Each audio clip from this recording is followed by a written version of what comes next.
Does anybody else hear 1990 and still think it was 10 years ago? No? Just me? I don't know, man. Every time I post to TBT, I spend a ridiculously long time reminiscing about how great things used to be. Where was I? Right, nostalgia. I mean, what is life these days? You're just waiting for the next student loan bill to come through, working my 20-something butt off as a waitress, trying to be an actor. Hey, Meryl, call me. I need things to go back to an easier time when I was a kid and my mom would do my laundry and make me boxed mac and cheese. So today I'm bringing you 5 things to get the nostalgia rushing back in for when you need a break from the modern world. It's time for a throwback.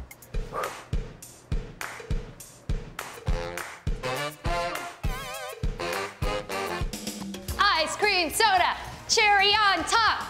Who's my boyfriend? I forgot. A, B, C, D. D. Well, looks like I'm marrying some dude named Daryl. Oh man, these were the days. Some sidewalk chalk, some recess, a little bit of cardio mixed with relationship advice.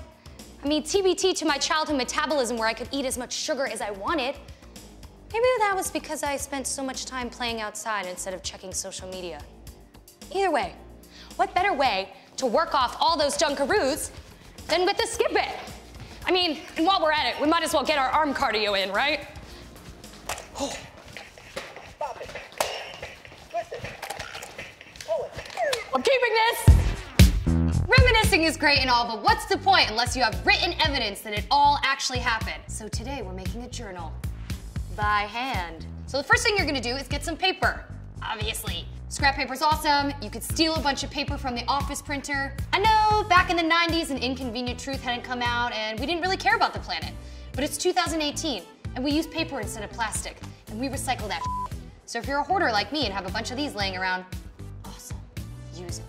We're gonna need them. We are going to cut up our paper so it's all relatively uniform. It doesn't have to be perfect. I'm never gonna be perfect, so I'm aiming for close, but you know,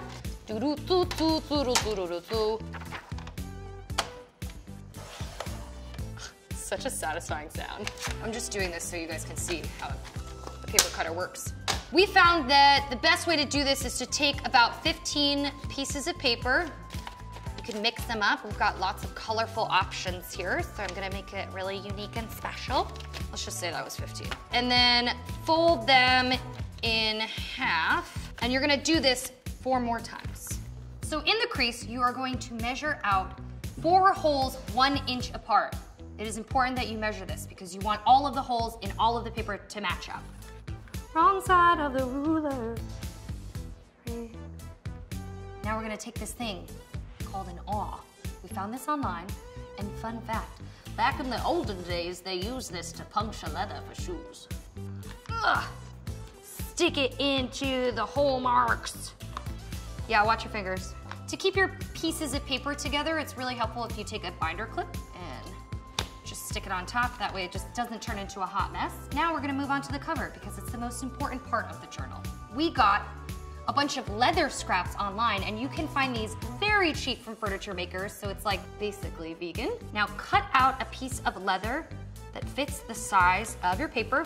We did this part already off camera. And now you're going to make 4 holes in this piece of leather to match up with the holes in your paper. The leather can be kind of tough, so we do recommend sticking something underneath it so you don't ruin your table or stab your fingers. Oh my God, I'm not struggling at all. This is easy. After you're done doing that, you're gonna sew it all together with a needle and some big string. Here we go. I did it. Yes. In my journal, I'm going to write about how my nose feels like it's gonna run all over the place, and it's the time of the moon blood, and so I'm feeling weak and out of sorts, but I'm a woman and I will make it through this. So now that you're done, you just snip that. Am I done? Yeah, I'm done. Snip that and tie it off. Look how gorgeous our beautiful journal is. But we gotta personalize it. So we got these great iron-on patches. Ice cream, all my favorite flavors. Take your iron, be careful.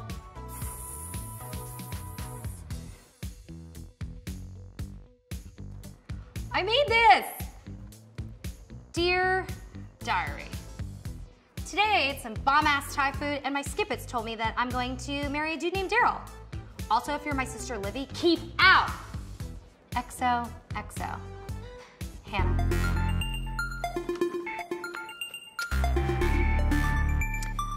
Serious question. How do kids make friends these days with smartphones? Like for real, how do you make a human connection without fighting with Becky in 4th grade over who gets to hold the mouse during computer time? So the next time you're just sitting alone, wishing and hoping for a friend, you can just stand up on that cafeteria table and scream, "Who wants to play old school games?" Boom. Instant friendships formed. So the first one that we're bringing to you is a website because nostalgia is the name of the game, and it's called Classic Reload. It lets you play the old school version of Oregon Trail from start to finish. So next time you're sitting in class thinking like, I don't want to be a responsible adult who uses math, you can go back to an easier time, you know, where you're just deciding food rations and hoping that your friends and family don't die from dysentery and, oh no, your father John Proctor has just died. Damn it. For when you need a little pick-me-up after you fail to make it across the trail again, you can download the Roller Coaster Tycoon app. It is pristinely the same as the old school version, complete with pixelated concession stands and the ability to accidentally blow up a roller coaster on a test run. Oops, there goes another one. Can you die from a lack of toy-filled chocolate? I don't know, probably not, but who cares? So today we're making Wonder Balls, obviously. First thing you're gonna do, get some candy melts, pop them in the microwave, melt them. I'm gonna be using these colors because they remind me of the original Wonder Ball wrapper. We found this silicone dome online. If you just search silicone dome, it shows up. And we are going to take our candy melts and fill the domes all the way up to the top with a thick coating. Now feel free to mix the colors and it'll look really cool. I'm gonna use my hands because we like messes here. And now we're gonna do this at least one more time because 1/2 plus 1/2 equals 1 whole. Remember math, guys? I don't. Gorgeous, gorgeous, amazing, beautiful work. Make sure that you fill these all the way up to the top of the dome, otherwise they will not connect. Now we are going to stick these in the freezer for about 10 minutes.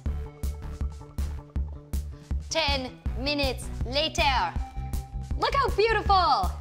Okay, so you are going to pop these rounds out. Hopefully you will not break any. Be careful, they're fragile. Oh, look how cool that looks. Yeah.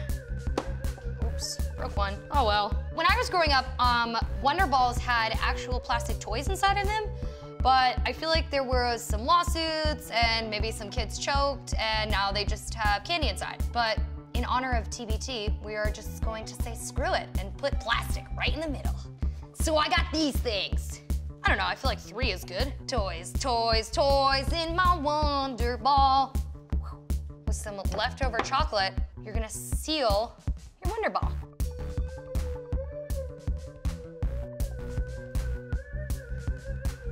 Yeah!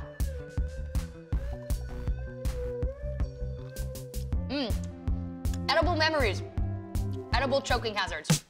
Believe it or not, life existed before the internet, so we've got some old school hacks for you guys that are older than dial-up. You cracked some eggs on your way home from the grocery store. My eggs! It's okay. Just take your eggs, drop them in the boiling water, add a little vinegar, and they're still gonna boil perfectly. Yes! Moving on. You've just become a new plant parent. Congratulations, your child is beautiful. Are you going on vacation? Are you afraid it's gonna die while you're away? Don't worry, we're gonna save it. Take a coin, wrap it up in a piece of yarn, and soak it in a cup of water. Then stick it right in the soil and leave the other end in the water. The soil is going to absorb all of the water from the cup and your plants are gonna stay alive. You're welcome. It's come to my attention that I am maybe not the best chef. And it's also come to my attention that I am maybe not a responsible adult. So I'm going to be making a fire extinguisher so all of my roommates can feel much safer while I'm in the kitchen. You are going to take some toilet paper, a little bit of baking soda right in the middle of it. You want to wrap it up really tight so it's like in a little pouch, like so. Then take a piece of yarn and tie it around the pouch.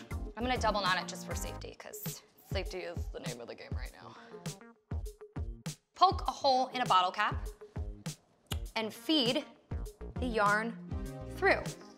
Now you wanna feed it through so there's about this much left, because you want your little pouch to hang about there in your bottle. See? So it's like that much is hanging. So now you're going to fill your water bottle up with vinegar. Yeah, safe, smells stinky. Now feed this in. There you go. And screw on the cap and cut off the rest of the string. Now, if a fire breaks out, don't worry. You can just grab your homemade fire extinguisher, shake it up, and point it at the flames.